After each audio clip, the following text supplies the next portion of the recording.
Որն է այդ կախարդական բանաձևը, որ այդ 3 շերտերում հնարավոր է մաքրվել։ Բժիշկները աշխատում են հետևանքի հետ,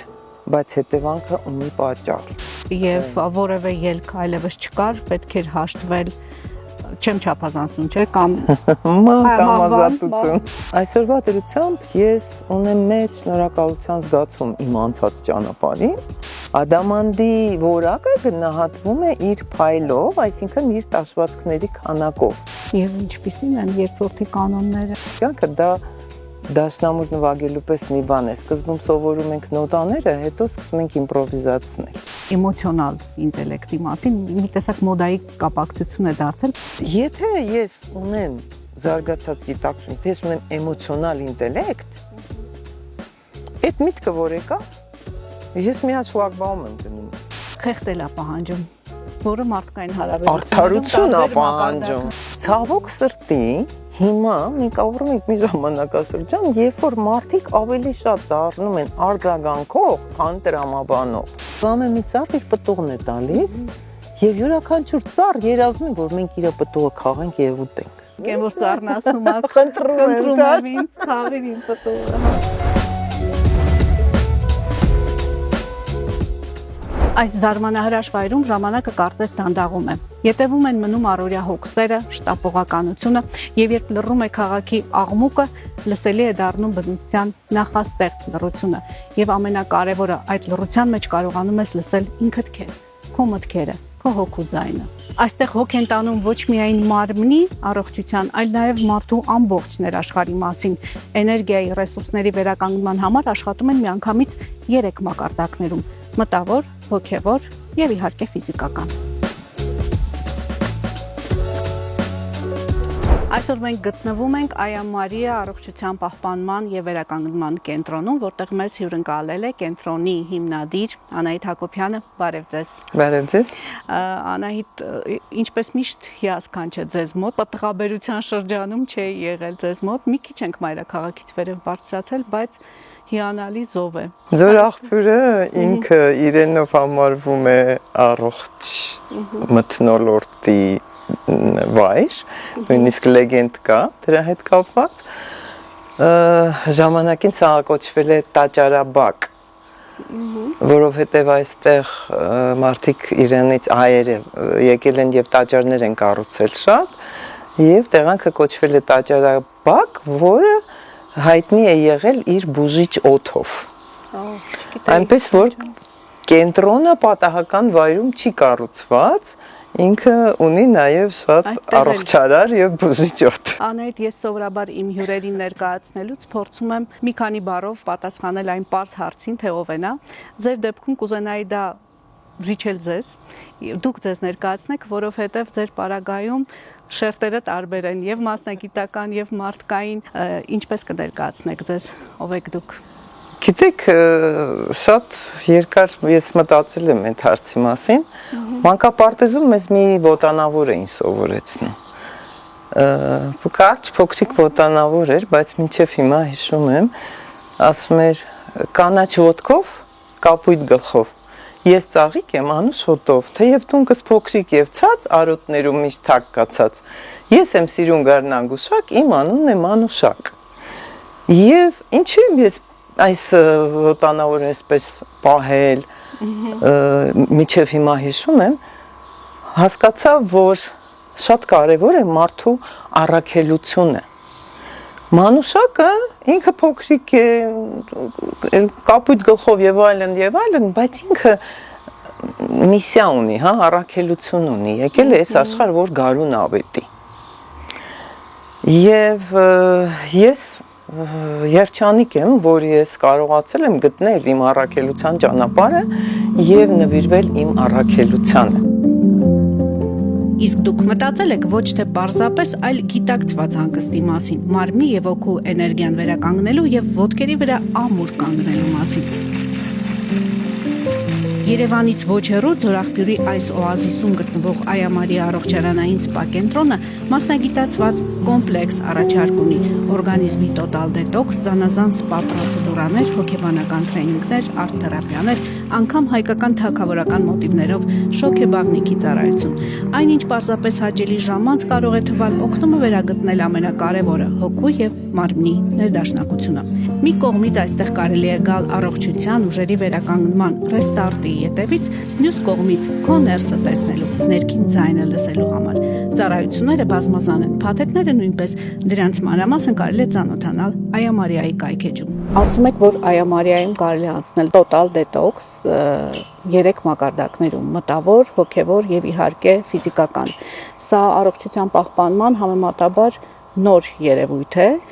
մեզանում եւ գուցեև նաեւ ընդհանրապես։ Որն է այդ կախարդական բանաձևը, որ այդ 3 շերտերում հնարավոր է մաքրվել, որն է ձեր ծրագրի յուրահատկությունը։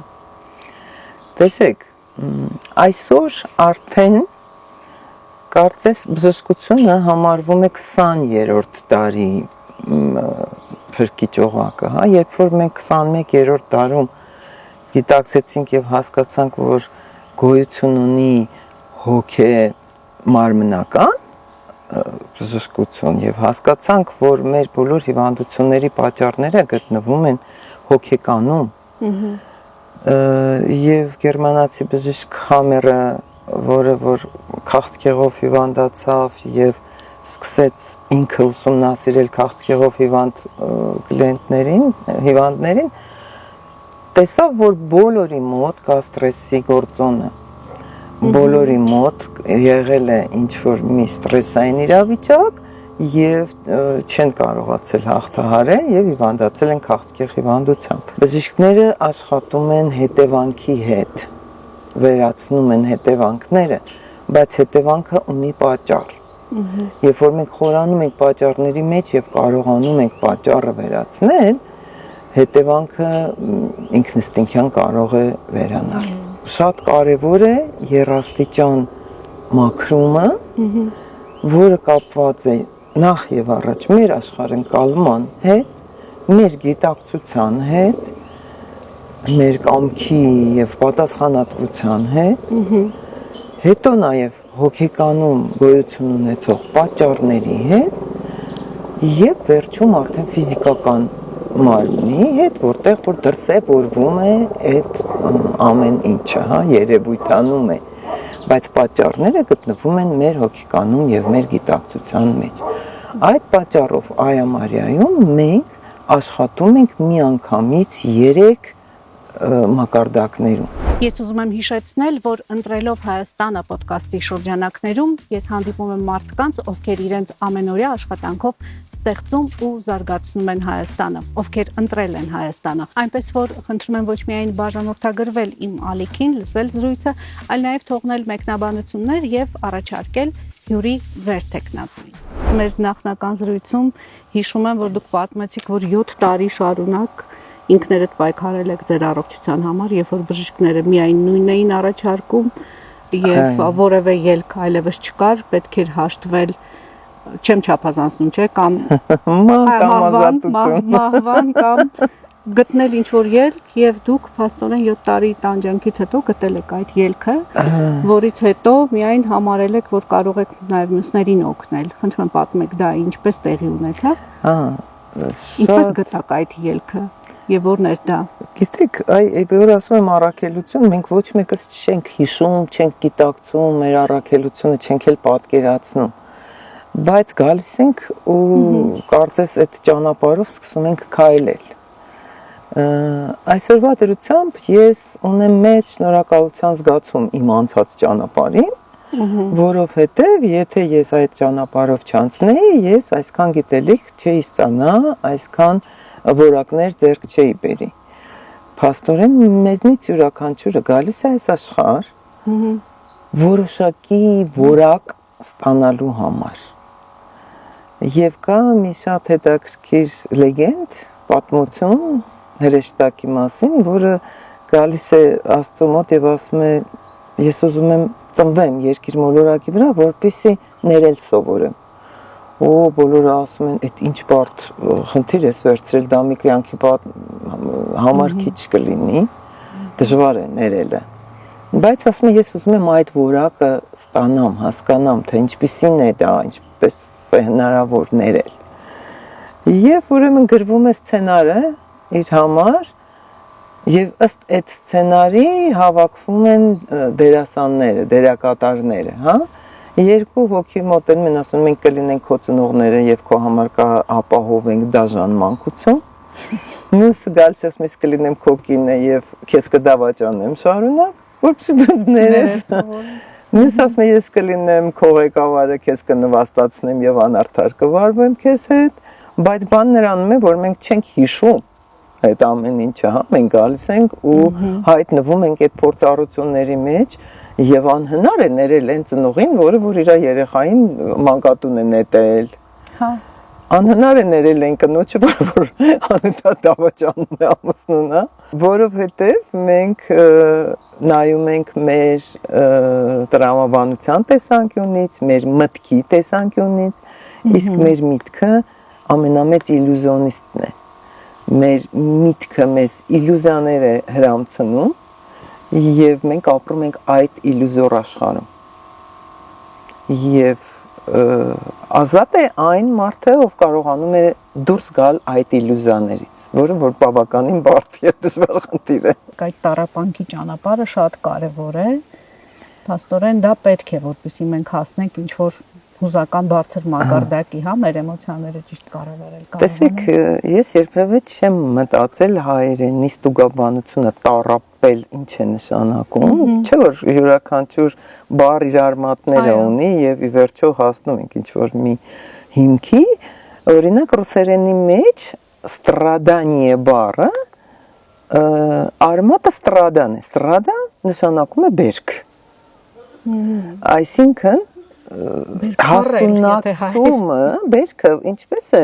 հասունանում, չէ՞, փաստորեն տառապում է, որ քաղցրանում է, որ համովանում է։ Եվ ես շատ այսպես անալոգներ ունեմ իմ համար կյանքից վերցրած, տեսեք օրինակ Ադամանդի քարը,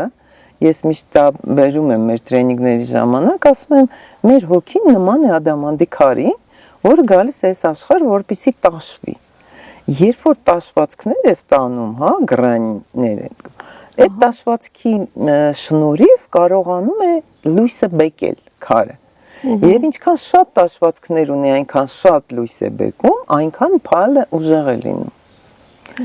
Ադամանդի որակը գնահատվում է իր փայլով, այսինքն իր տաշվածքների քանակով, ինչքան ամուր է քարը, այնքան շատ տաշվածքի է դիմանում եւ այնքան փայլը ուժեղ է լինում։ Նույն ադամանդն էլ մենք ենք փաստորեն, եթե մեզնից յուրաքանչյուրի հոգին այդ ադամանդն է, որը դիմանում է այդ տաշվածքներին։ Տեսեք, ասում են հայ ազգը մազոխիստ է։ Մենք ոնց որ դեպի մեզ ենք ձգում տառապանքը։ Պարզվում ըստ երևույթին, մենք մի ուրիշ նպատակ ունենք՝ մաքրվելու, փայլելու, գուցե դրա տառապանքի միջոցով, հա, որովհետև դրամաբանությունը էլ չի դիմանում, ասում են Տեր Աստվածից ինչու։ Վերջին շրջանում, վերջին տարիներին ավելի հաճախ մենք մեզ այդ հարցը տալիս ենք, ով ենք մենք, ինչ առաքելություն ունենք, ուր ենք գնում։ Հա։ Բավականին բարդ է, որովհետև հիմա մենք ապրում ենք մի ժամանակաշրջան, երբ որ այն որ ասում level-ը փոխվում է։ Ահա, կոմպյուտերային խաղեր կա, չէ՞։ Երևի level-ը ասենք, որովհետև ավելի հասկանալի է։ Հա, որովհետև մենք հիմա դուրս ենք ավարտվեց առաջին փուլը, հիմա մտնում ենք գոյատևման երկրորդ փուլ, որտեղ որ բոլորովին ուրիշ օրենքներ ու ուրիշ կանոններ են։ Եվ հին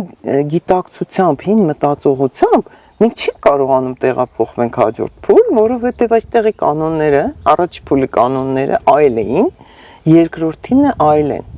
Եվ ինչպիսին են երկրորդի կանոնները։ Որպեսզի մի քիչ ասում է կյանքը ռուսերեն էր, ինչ է իրենց ներկայացնում, կյանքը դա դաշնամուր նվագելու պես մի բան է, սկզբում սովորում ենք նոտաները, հետո սկսում ենք իմպրովիզացնել։ Հիմա առաջի փուլում մենք սովորում էինք քայլերը, նոտաները, ճիշտ բարոյականությունը, ճշմարտությունը, պատասխանատվությունը, գիտակցվածությունը, տրամաբանությունը, դրանք շատ կարևոր են։ Արժե համակարգ։ Արժե համակարգ է եւ այլն։ Ու հիմա մի տեսակ որ չես հասկանում, որովհետեւ այդ ամեն ինչ կարծես իջիկ է դառնում են ոնց կասկածի մտածում ես ինչ որ սխալ ես ապրել։ Բայց ես կարծում եմ, որ դա ոչ թե իջիկ է դառնում, դա անցնում է մկանային հիշողության մեջ, ինքը շատ նման է մեքենա վարելու։ Երբ որ մենք նոր սկսում ենք մեքենա վարել, բավականին դժվար է։ Ինձ օրինակ որ սովորեցնում էին, ասում էին սա գազն է, սա տորմուզն է, սա կոնուսն է, սա ղեկն է, պիտի դիմացը տեսնես, աչը տեսնես, ձախը տեսնես, հետևը տեսնես, ասում էին մի անգամից, ասում էին այո։ Իմ ուղեղը ասում էր անհնար է։ Որ դա մի անգամից ոնց է դա հնարավոր անել, հա։ Բայց մենք տառերն էլ ենք այդպես սովորում։ Առաջին դասարանում մի հատ հիշեք ինչքան դժվար էր տառ գրելը։ Հիմա երբ որ մենք դնում ենք, սկսում ենք գրել, մենք չենք էլ մտածում, ինքը իրեն մեր ձեռքը գրում է, հա, ինչ որ թելադրում ենք։ Եվ տառեր սովորելու փուլը բավականին դժվար է ֆիզիկական մակարդակում, եւ հենց այդ հանոսությունն էր, որ մենք բավականին երկար ժամանակ մնացինք նյութի ստեղծման մեջ, որպեսզի պաշտեցինք այդ ամեն ինչը, որ ստեղծվի, որ հողակցվի, հա, որ կայանա։ Հիմա պիտի նյութին դարձնենք հոգևոր։ Այսինքն հիմա Քրիստոսը եկավ, որ համբարձումը տեղի ունենա, հարությունը լինի եւ այստեղ հակասություններ են կարծես թե առաջանում, բայց իրականում իմպրովիզացիան է մտնում արդեն այն հիմքի վրա, որ մենք ունենք։ Մեքենա վարելը կարողանում ենք վարել շատ հանգիստ, երբ արդեն մեր մկանային հիշողությունը ֆիքսել է այդ ամեն ինչը։ Ու մենք ղեկին նստած կարող ենք երգելով վարել, չմտածել։ Հիմա ինչ անեմ, հիմա ոնց անեմ, որովհետև մտքով չես անում։ Պարուսեվակ ընկերոջդ գնում են Սևան լողանալու, Սևակը սենց լողում է, ընկերը լողալ չգիտի, ասում է ո՞նց ես անում, ձեռքերիս մասին եմ մտածում, ոտքերս եմ մոռանում, ոտքիս մասին եմ մտածում, ձեռքերս եմ մոռանում։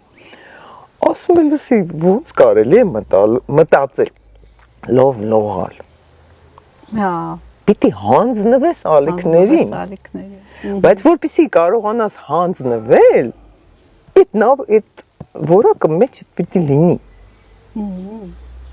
Լողալ սովորացնում են, չէ՞ սկզբում, ոնց ձեռքը չարժես, ոնց բռնում են, պահում են, բայց հենց որ դու արդեն այդ գործողությունները կարողանում ես ավտոմատ անել, հենց որ դու դրա մասին այլևս չես մտածում, դու հանձնվում ես ալիքներին եւ սկսում ես լողալ։ Դուք ձեր տրեյնինգներին ու նաև շատ հոգեբաների մոտ եմ դա նկատել, որ միշտ մեզ ուղարկում են մանկությունից գալու եւ դուք էլ մեր ունեցած բազմաթիվ խնդիրների հիմքերը միշտ փնտրում եք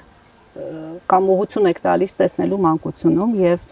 ասում եք, որ բլոկեր կան, սահմանափակումներ կան, որ դրվել են այն ժամանակ։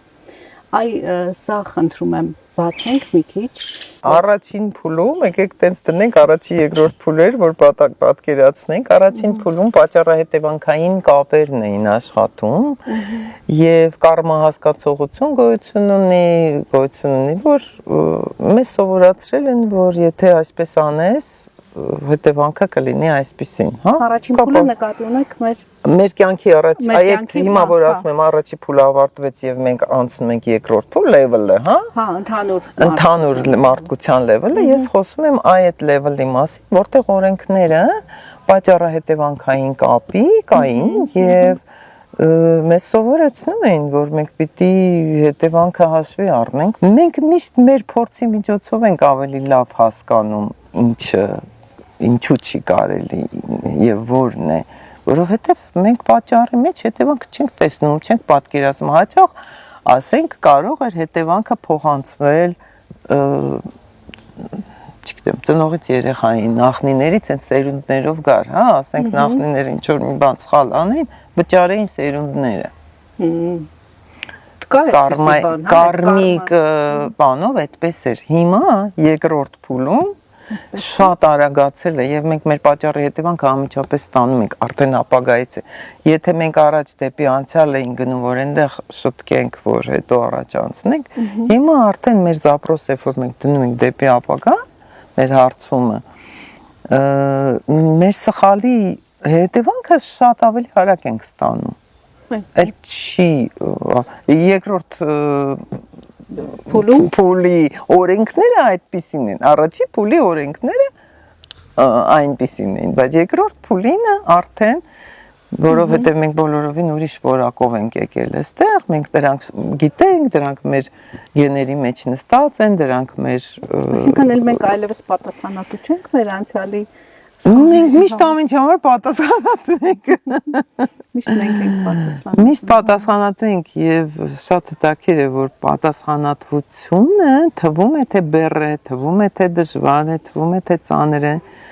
բայց պատասխանատվությունն է, որ տալիս է մեզ ազատություն, պատասխանատվությունն է, որ տալիս է մեզ թեթևություն, եւ հենց երկրորդ փուլում մենք հատկապես մեր պատասխանատվությունով ենք մտնում մեր գիտակցվածությամբ եւ պատասխանատվություն ինքներս մեր շրջապատի, մեր հարազատների, մեր գործի Այնինչ դուք ասում եք բարձր գիտակցություն է պահանջում, թե պետք է հասնել դրան ինչ որ Անշուշտ, մենք արդեն բարձր գիտակցության դաշտ ենք մտել, ուզենք չուզենք։ Եվ ովքեր որ համապատասխանելու են այդ տատանումներին, այդտեղ կայանան, ովքեր որ ոչ, պետք է իրենց էվալյուցիան անցնեն ուրիշ տեղ, ուրիշ այդ առաջի փուլը պիտի շարունակվի։ Այնինչ դուք ասում եք գիտական հիմքեր ունի, թե ուղղակի գիտական հիմքերը, գիտեք, այսպես է, մինչև նույնիսկ ասեմ մատերիալիստական գիտակցություն եւ հոգեվոր գիտակցություն։ Մատերիալիստական գիտակցության ժամանակ գիտությունը միայն ընդունում էր մատերիալիստական օրենքները։ Հիմա առաջացել է քվանտային ֆիզիկա գիտությունը, որը բացատրում է հոգեվոր գիտելիքը։ Եվ քվանտային ֆիզիկան թույլ է տալիս, որ մենք հասկանանք եւ ընդունենք իրականությունը հոգեվորի։ Եվ այսօր արդեն մատերիան եւ հոգեվորը գործում են միասին։ Ամենամեծ էքսպերիմենտը դա հենց այս էքսպերիմենտն է, որը որ նյութի մեջ պիտի հոգեվորը սկսի, հոգին սկսի աշխատել։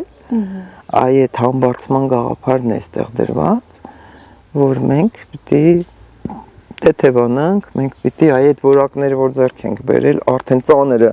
թողնում ենք, մտնում ենք թեթևի մեջ։ Իմպրովիզացիայի ժամանակաշրջան ենք մտնում, բայց մեր որակներով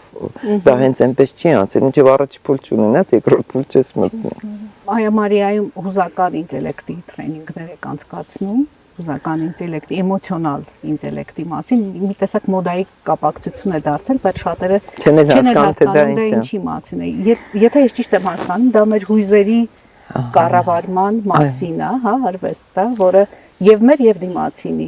ինչպես կբացեք եւ ինչպես դա կարողանալ ճիշտ կառավարել։ Հա, երկրորդ փուլում շատ անհրաժեշտ է, որpիսի մենք կարողանանք երկրորդ փուլում գոյատևենք, մենք պիտի տիրապետենք էմոցիոնալ ինտելեկտին։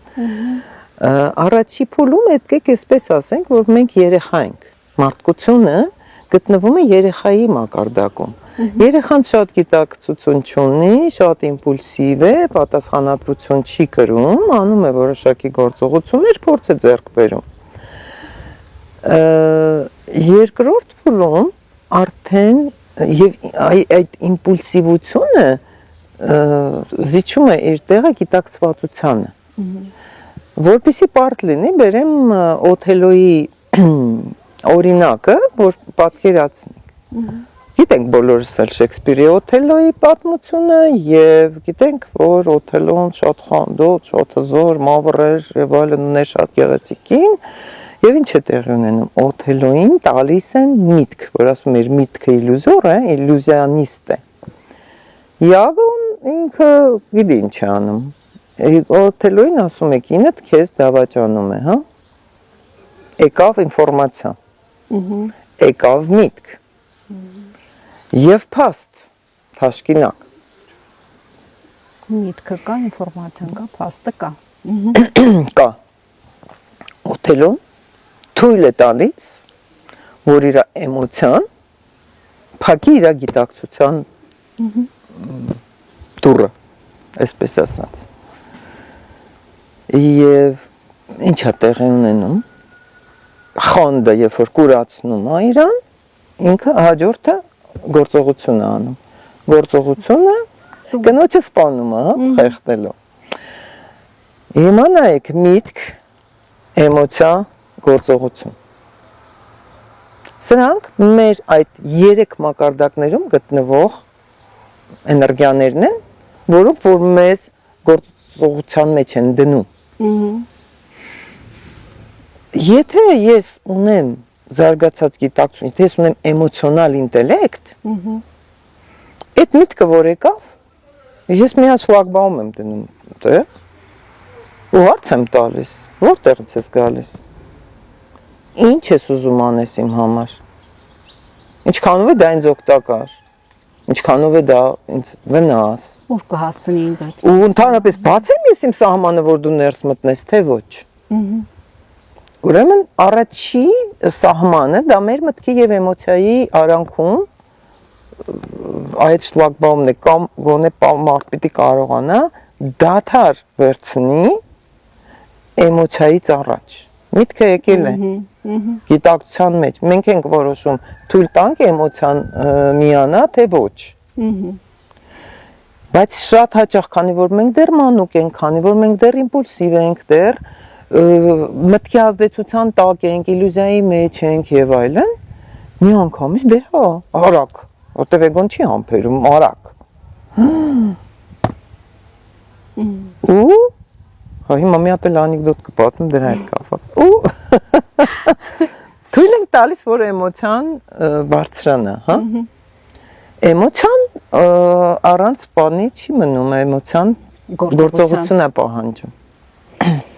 Խեղդել է պահանջում,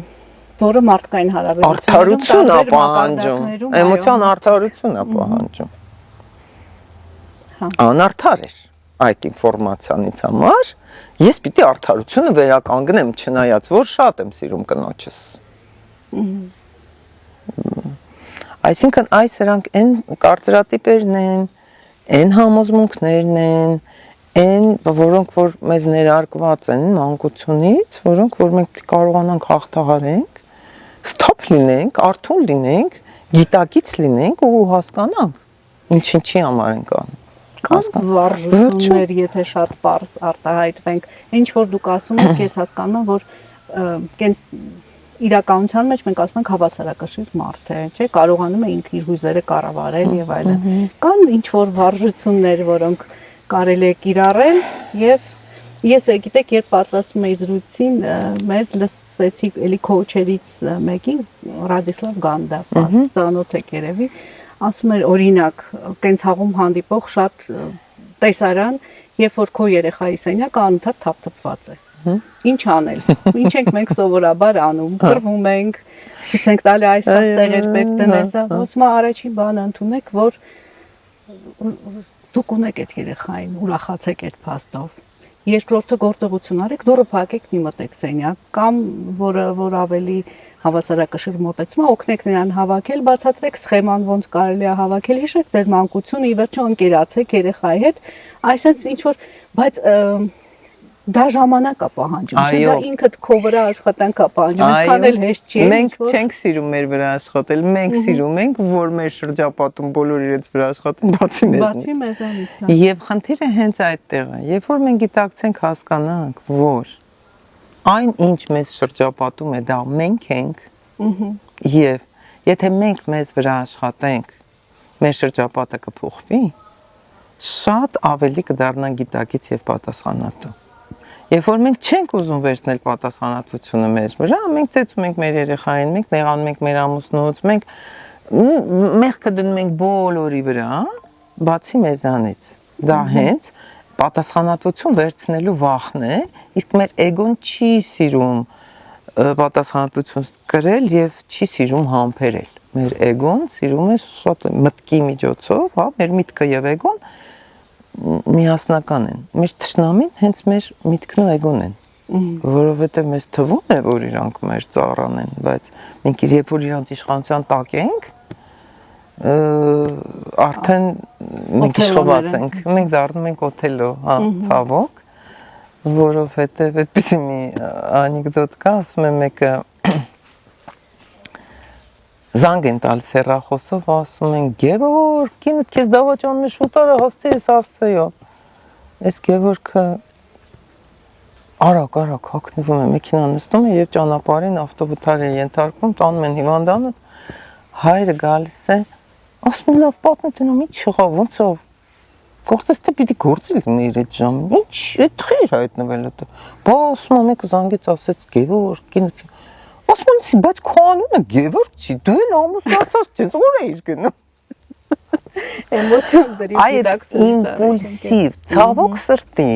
հիմա մենք ապրում ենք մի ժամանակաշրջան, երբ որ մարդիկ ավելի շատ դառնում են արձագանքող, քան տրամաբանող։ Այո։ Դա բավականին վտանգավոր է եւ տանում է բոլորովին ուրիշ տեղ։ Տեսնում ենք մեր։ Այո, հիմա մենք այդ անցումային փուլում շատ հաճախ մենք դա տեսնում ենք, որ առանց տրամաբանելու, առանց գիտակցելու ռեակցիա տալը հասցնում է նրան, որ դու կարող ես հայտնվել հիվանդանոցում չհասկանալ, թե այդ ոնց ստացվեց, որ տենց։ Նույնիսկ երբ որ դու Գևորգը չես, եւ ամուսնացած չես։ Հա? Միշտ կատակները եւ անեկդոտները ծնվում են ճիշտ իրականության եւ դա է բարձրացնում մեզ միաստիճան վերը, որովհետեւ եթե մենք մնանք այդ տրագիկ իրավիճակի մեջ, այդպես էլ քիչնենք ներքև, բայց կատակի շնորհիվ մենք կարողանում ենք ինքներս մեզ բարձրացնել միաստիճան բարձր։ Այսինքն այդպիսի պրակտիկ վարժություն մեծ հաշվով չկա։ Պետք է ուղղակի պրակտիկ վարժությունները նախ եւ առաջ գիտակցումն է, շատ կարեւոր է, որ մենք ընդունենք այդ փաստը, մեր աշխարհընկալումն է, որ հասկանանք, որ մեզնից ենկոմ ուրիշ ոչ մեկին մենք չենք կարող դաստիարակել, կարգի բերել, մենք ենք աղբյուրը։ Մենք մեզ հետ աշխատում ենք, այս կենտրոնը հենց դրա համար է ստեղծված, որ մենք մեզ հետ աշխատենք եւ կփոխվի, ասում եմ ծիծաղիկ եւ աշխարհը կծիծաղի ձեզ հետ։ Հա։ Ճիշտ է։ Լացողը մենակ չի լացում։ Աղբյուրը մեր ներսում է։ Երբ որ մենք մեզ վրա ենք աշխատում, մեր գործը, շատերը բողոքում են իշխանություններից, այն ասում են յուրաքանչյուր իշխանություն իր ժողովրդի հայելին է, հա։ Մենք պիտի ուղղակի նայենք ու դասեր քաղենք։ Երբ որ հայելու մեջ նայում ես, ասում ես, «Ո, ես ինչ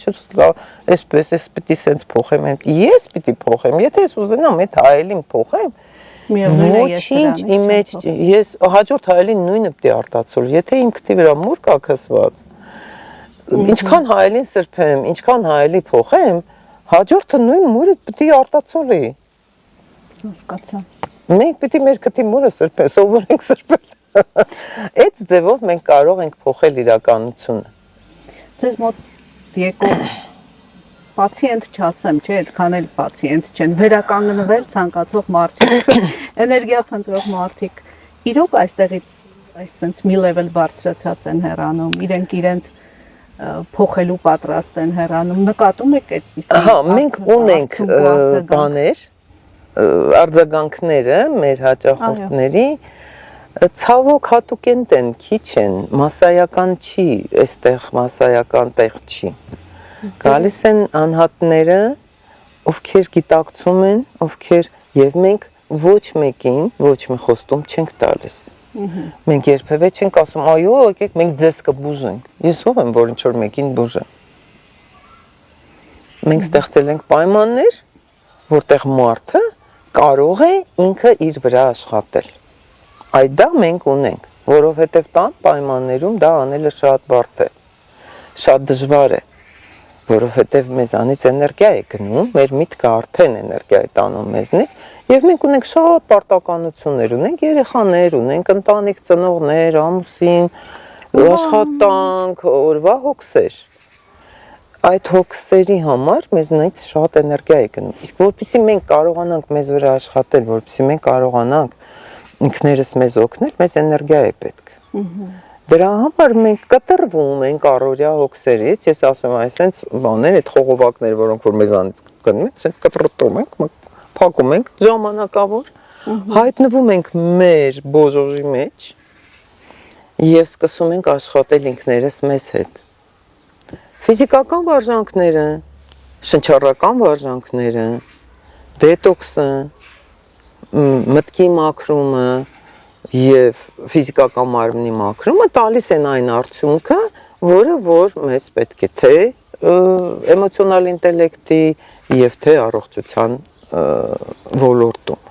Բայց դրա համար շատ կարեւոր է, որ մարդը ինքը իրեն ժամանակ տրամադրի։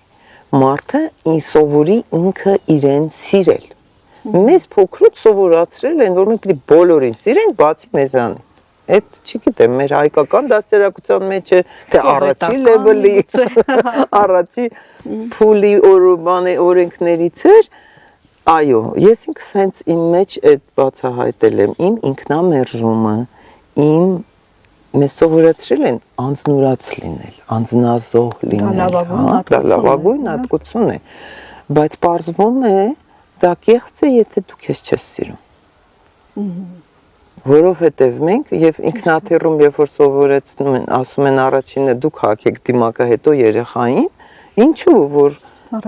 եթե քեզ ինչ-որ բան լինի, դու երեխայիդ չես կարող օգնել, դու պիտի լինես պաշտպանված, դու պիտի լինես առողջ, որ կարողանաս օգնես երեխայիդ, հա։ Դրա համար այսօրվա առաջին հրամայականը ինքդ քեզ սիրելն է, ոչ թե քո էգոն, այլ քո էությունը, քո մարմին, երբ որ մենք կարողանանք տարանջատել մեր էգոն, մեր էությունից, որտեվ մեր էգոն մեր փոքրիկ եսն է։ Այո։ Եթե հիշում եք Չախչախ թագավորի պատմությունը, այնտեղ աղվեսը էգոյի դերն է կատարում, որտեվ այդ ջաղացպանին տոնում, հասցնում, դարձնում է թագավոր, հա։ Եվ ասում է, բայց հիշիր, այսինքն առաջի փուլից տանում է դեպի երկրորդ փուլ, եւ ասում եմ մի հատ քեզանից խնդրանք ունեմ, երբ որ ես սատկեմ, ինձ փառքով պատվով կթաղես։ Դե հետո սատկում է, գալիս են թագավորին ասում են աղվես սատկել, ասում են տարեք շփրտեք, աղվեսը սուտ մեռուկի էր տվել, ասում է ապերախտ, անշնորհակալ։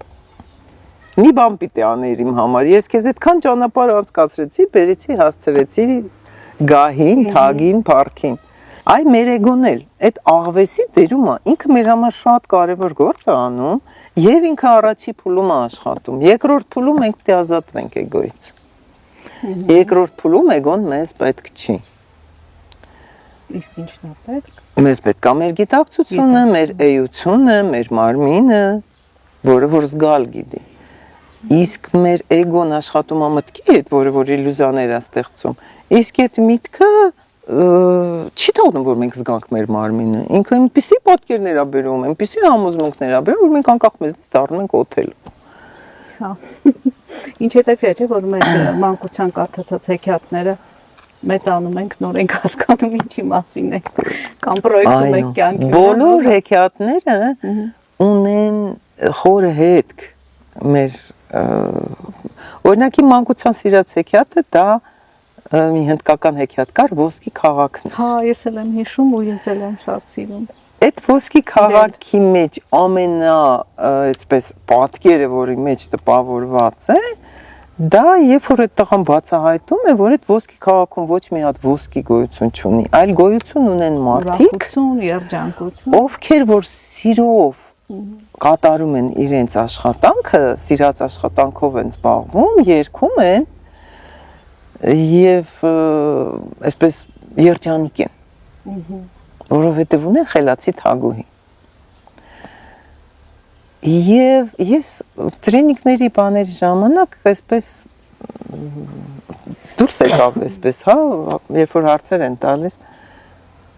ես հասկացա, որ իմ շատ այսպես շարժիչ ուժը այդ հեքիաթը հանդիսացել է, որովհետև իմ երազանքը հասնել մի այդպիսի ստեղծել մի ոսկի քաղաք, որտեղ մարդիկ կաշխատեն թիմով, կաշխատեն միասին եւ կլինեն գոհ, երջանիկ, բավարարված եւ սեր կտան մեկը մյուսին, հա? Իսկ դրա համար պիտի որ մենք մեզ վրա աշխատենք, մենք չպիտի այսինքն մենք պիտի աճենք, մենք պիտի մեծանանք մանկական հոգեվիճակից, պիտի մտնենք մեծահասակություն։ Մանուկը ով է, ով որ սպառում է, սպառող է մանուկը։ Մեծահասակը կարող ենք լինել 60-70 տարեկան, բայց մեր մեջ դեռ այն մանուկը լինի, որը ընդհանրապես սպառող։ Այո։ Երբ որ մենք դառնում ենք մեծահասակ, նայեք մեր շուրջը ծառեր են, եւ ամեն մի ծառ իր պտուղն է տալիս, եւ յուրաքանչյուր ծառ երազում է, որ մենք իր պտուղը քաղենք եւ ուտենք։ Որովհետեւ ծառը չի կարող պտուղ չտալ։ Հա, ինքը գտնվում է այդ մակարդակի մեջ, որ ծառն ասում է, խնդրում եմ ինձ քաղիր իմ պտուղը, հա։ Հիմա երևի իմ ամուսինս ինձ ասում է, որ ես ուտոպիստ եմ։ Ես էլ արդեն ընդունել եմ, որ ես ուտոպիստ եմ, բայց չեմ դադարում իմ երազանքները վերածել։ Դե փաստորեն դուք ուտոպիստ եք, նույնիսկ եթե ձեր ամուսինը ասում, բայց ստեղծել եք ձեր ոսկի քաղաքը։